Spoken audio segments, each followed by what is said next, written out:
नमस्कार, मैं रजनी लहरे और आप देख रहे हैं तेज इंडिया न्यूज 24। चलिए बढ़ते हैं आज की ताज़ा खबरों के साथ। पूर्व मुख्यमंत्री ने आरोप लगाते हुए कहा, आईजी और एसपी के बिना अनुमति के सीडीआर नहीं निकाली जा सकती, पर सागर में ऐसा हो रहा है। स्थानीय स्तर पर पुलिस ने कुछ अधिकारी कर्मचारियों के साथ अवैध काम कर रहे हैं। देखिए आगे की पूरी खबर। फोन आया कि किसी व्यक्ति के द्वारा धमकी दी गई है कि तुम्हारा जो है वो सीडीआर पे सब रिकॉर्डिंग हो रही है और तुम आके मिल लो, नहीं तो फिर तुम्हारा नुकसान होगा, ऐसा करके उसको कहा गया।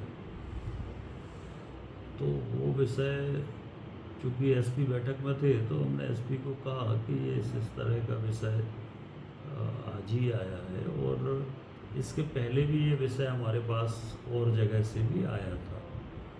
तो उस समय भी हमने एसपी को बताया था कि इस तरह की शिकायत तो मिल रही है। तो कुछ जो पुलिस के निचले स्तर के अधिकारी हैं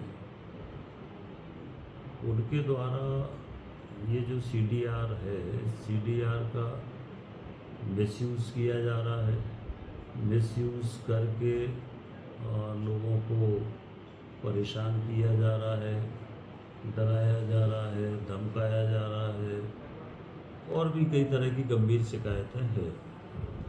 ये काफ़ी दिनों से शिकायतें हमारे पास आ रही हैं और मैं ये मानकर चलता हूँ कि किसी की भी निजता पर, गोपनीयता पर जब तक कोई विषय गंभीर ना हो या कोई आपराधिक ना हो तब तक ये रिकॉर्डिंग करना, मोबाइल को सीडीआर पे लगाना, ये नियम विरुद्ध है। और कल भी मैंने इसी बात को कहा था कि सागर में ये इस तरह की शिकायतें लगातार आ रही हैं कि लोगों के मोबाइल सीडीआर पर लगाए जा रहे हैं, रिकॉर्डिंग पे लगाए जा रहे हैं, जो कि नहीं होना चाहिए। कोई अपराधी है तो ठीक है, उसको तो होना, जो भी करना आपको करो। तो हमने कहा है कि ये पिछले 5-6 महीने में किन किन के नंबर सीडीआर पर लगाए गए, किसकी परमिशन से लगाए गए और क्यों लगाए गए, इसकी एक विस्तृत जांच होना चाहिए। और नियम ये है कि बिना आईजी एसपी के परमिशन के ये चीज़ें नहीं हो सकती।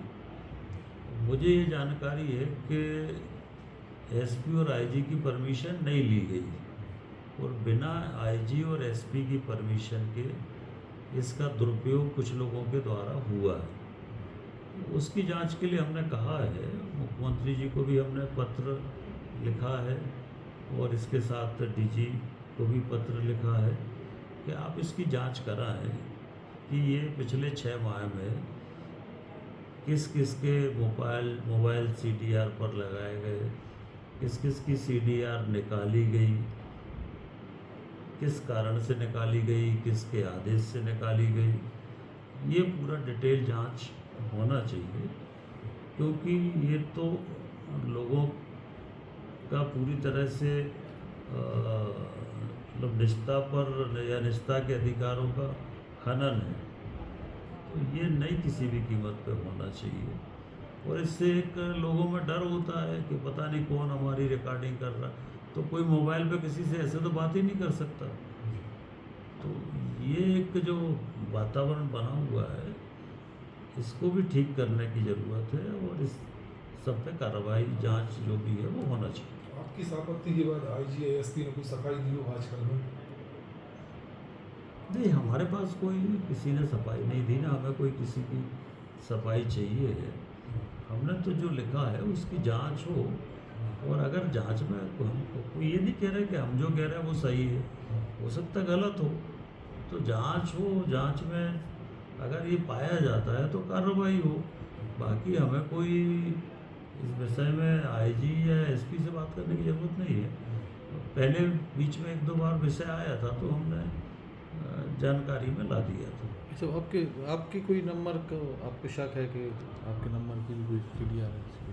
और इसीलिए तो हमने जांच का कहा है कि जांच हो तो पता चलेगा। अब CDR पे किसके नंबर लगे, क्या लगे, किसने लगाए, क्यों लगाए। तो क्योंकि ये बातें कुछ लोग कहते हैं कि तुम्हारा पूरा हमें पता है, किसी का पता है, तुम्हारा CDR पे लगा है, फलाने का मतलब कुल मिला के ये गंभीर विषय है और उसकी जांच के लिए हमने कहा है। आप गृह मंत्री भी रहे हैं और काफ़ी लंबा राजनीतिक कैरियर है। आप समझ सकते हैं ये क्यों बुरा हुआ, कौन सी ताकतें हैं ये? नहीं, मैं ये मानकर चलता हूँ कि मतलब जो लोग भी ये कर रहे हैं, मुझे नहीं पता कौन कर रहे हैं, तो जो लोग भी कर रहे हैं तो किसी को भी ये चीज़ें नहीं करना चाहिए। ठीक है।